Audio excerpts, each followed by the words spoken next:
sebuah kata-kata yang disampaikan oleh para ulama di banyak sekali khutbah mereka, di banyak sekali tulisan-tulisan mereka. Dan sesungguhnya nasihat ini tidak pernah lekang untuk kita bahas dan untuk kita jadikan renungan bagi kita. Maka sesungguhnya yang kita harus mengerti adalah banyak orang tua itu mampu membelikan sandang dan pangan serta pangan yang mewah kepada anak-anaknya. Tapi sejatinya tidak banyak orang tua itu yang mampu menjauhkan anaknya dari api neraka. Ini pecah ya, nak? Ya. Maka di sini kita mendapati bahwasanya banyak orang tua itu yang mereka itu mampu untuk memberikan semua fasilitas kehidupan bagi seorang anak.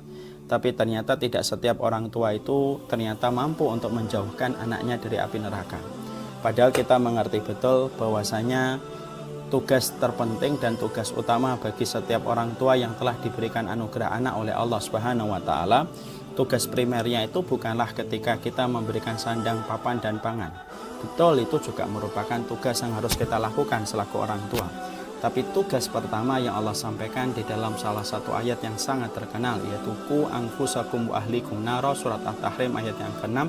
Tugas pertama kita itu bukan memberikan sandang, papan dan pangan, tapi tugas pertama seorang orang tua itu adalah bagaimana menjauhkan anak kita dari api neraka. Nah, inilah yang menjadi renungan kita. Banyak orang tua yang menganggap bahwasanya dirinya diberikan anak oleh Allah, diberikan kewajiban memberikan sandang, memberikan pangan, memberikan papan kepada anaknya. Dan ketika itu semuanya telah tercukupi, dia merasa telah melaksanakan kewajiban dan telah terbebas antara dirinya di hadapan Allah. Padahal itu merupakan salah satu kewajiban, tapi bukan puncak kewajiban yang Allah berikan kepada seorang ayah dan seorang ibu.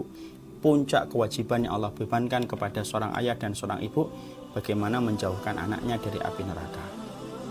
Nah, inilah yang menjadikan kita akhirnya faham, karena sesungguhnya berbicara tentang masalah anak itu bukan berbicara tentang konteks kehidupan kita di dunia saja. Tapi membicarakan anak itu merupakan konteks pembicaraan kita melewati dua dimensi di dunia dan dimensi kita di akhirat. Karena kita tahu betul di banyak sekali riwayat dan banyak sekali hadis yang sering kita baca, sering kita jumpai, sering kita dengarkan, banyak sekali riwayat yang menerangkan berapa banyak orang tua yang akhirnya masuk surga gara-gara anaknya yang solih, sebagaimana kita sering menjumpai dan sering mendapatkan riwayat berapa banyak orang tua gagal karirnya dalam kehidupan di akhirat juga disebabkan karena anak-anak. Berapa banyak orang tua yang bertengkar hebat dengan anaknya, berapa banyak orang tua yang berpisah dengan anaknya dalam kehidupan di akhirat. Karena sesungguhnya banyak kewajiban yang tidak mereka tunaikan kepada anak mereka yang menyebabkan banyaknya masalah dalam kehidupan di akhirat. Dan inilah yang menjadikan kita akhirnya faham, sesungguhnya anak itu bukan hanya urusan di dunia, tapi urusan kita di akhirat itu adalah urusan kita bersama anak kita. Itu pun menjadi satu kesatuan yang tidak mampu kita pisahkan di hadapan Allah ketika seseorang itu telah diberikan oleh Allah amanah untuk memiliki anak dalam kehidupan mereka. Makanya anak itu bukan hanya urusan biologis, tapi sesungguhnya anak itu juga merupakan urusan ideologis. Karena ini merupakan masalah besar, karena ini merupakan masalah berat. Banyak orang tua yang memahami bahwasanya urusan anak itu hanyalah urusan biologis. Bukan, urusan anak itu bukan hanya urusan biologis. Ketika seorang laki-laki melampiaskan syahwatnya kepada seorang perempuan, lalu perempuan itu dititipkan janin pada rahimnya lalu melahirkan anak. Bukan. Sesungguhnya urusan anak itu adalah urusan ideologis, urusan besar. Bahkan peradaban Islam pun tergantung bagaimana kita mendidik anak-anak kita. Makanya Masya Allah ya, disitulah kita akhirnya memahami kenapa Islam itu sangat memperhatikan pendidikan kepada anak-anak kita. Sangat detail Islam itu meletakkan syariat ketika kita mendidik anak kita. Karena Islam tahu bahwasanya anak itu merupakan bagian dari sebuah kejayaan, dari sebuah peradaban itu ketika kita memiliki anak-anak yang anak-anak itu mampu untuk kita didik sesuai dengan apa yang Allah perintahkan, sesuai dengan apa yang Allah cintai. Disitulah kemenangan dan peradaban Islam itu akan mudah didapatkan. Dan tinggal menghitung waktu ketika kita mampu mempersiapkan generasi rohbani, ketika kita mewariskan semangat militansi, ketika kita berhasil untuk mewariskan semangat dalam keislaman yang sesuai dengan apa yang Allah ridhoi, maka disitulah kemenangan itu akan datang. Makanya anak itu bukan hanya urusan biologis, tetapi anak itu adalah urusan ideologis. Makanya saya kemudian pernah tertarik mendapatkan sebuah penjelasan dalam sebuah buku yang saya baca. Ternyata Yahudi, Israel, negara Israel itu tidak hanya frustasi menghadapi Hamas dan Intifada. Tapi ternyata Israel itu mereka frustasi dan depresi ketika menghadapi demografi penduduk Palestina. Ketika para wanita-wanita mereka itu subur dan melahirkan banyak keturunan. Ibarat kata, kalau ada sebuah rudal diluncurkan untuk menghancurkan 2-3 rumah, maka pada saat yang bersamaan ketika 3 orang meninggal dunia, lahirlah 30 anak bersamaan pada detik yang sama.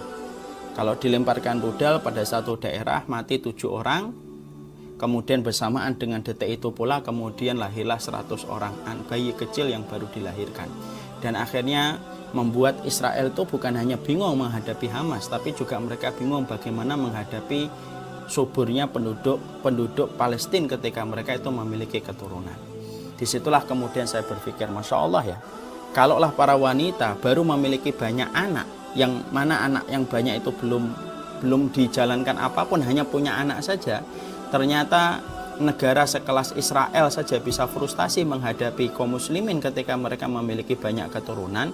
Apalagi ketika keturunan-keturunan itu betul-betul dididik, ketika mereka dikembalikan kepada Allah dan Rasulnya, dikembalikan untuk bermanfaat dan berkontribusi untuk agama Islam. Saya memikirkan betapa depresinya negara sebesar Israel dan negara-negara yang mungkin membenci Islam selama ini. Mereka akan kebingungan untuk menghadapi keislaman, akan menghadapi kaum muslimin ketika anak-anak yang kita miliki adalah anak-anak yang faham tentang Allah, anak yang faham tentang Rasul, anak yang tidak mempan dengan semua hiburan yang mereka tawarkan. Maka Masya Allah, disinilah kita berbicara bahwasanya anak itu bukan hanya urusan biologis, tapi sesungguhnya anak itu adalah urusan ideologis. Makanya inilah yang menjadikan kita akhirnya paham, menjadi orang tua itu biasa, tetapi menjadi orang tua yang mengembalikan anaknya kepada pemilik yang memberikan anak itu kepada kita, itulah baru luar biasa.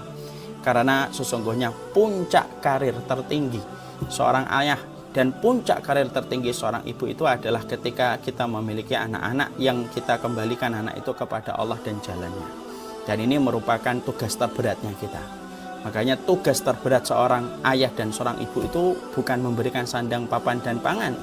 Tapi sesungguhnya tugas terberatnya seorang ayah dan tugas terberatnya seorang ibu yaitu adalah bagaimana ketika kita mengembalikan anak itu kepada Allah dan mengembalikan anak itu kepada jalan dari zat yang memberikan anak itu kepada kita, yaitu adalah jalannya Allah. Maka itulah yang paling berat dalam kehidupan kita ketika kita diberikan amanah untuk menjadi orang tua.